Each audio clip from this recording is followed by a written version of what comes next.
midwives that truly got into birth because they love physiological birth and they want to see more of that, often their hands are tied. Often they're really frustrated by what's going on in the medical system, but they can't speak up. And this is something that I learned when I was working with midwives, not only as a client, but also where I was in connection with the local midwives and doulas and nurses.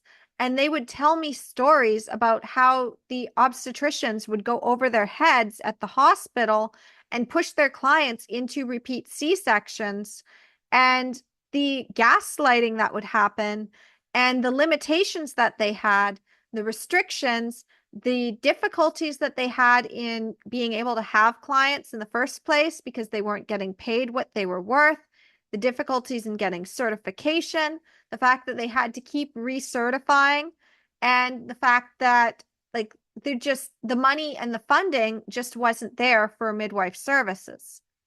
So because of this, the midwives are really, really burning out at an alarming rate.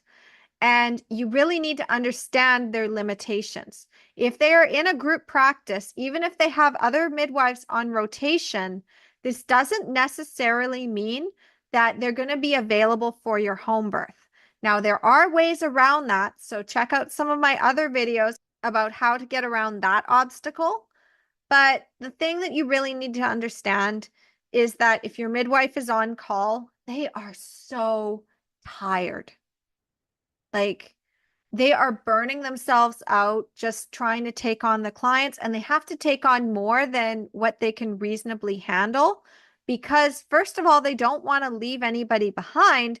And second, they need to do it for survival because of how very little they get paid in comparison to a doctor.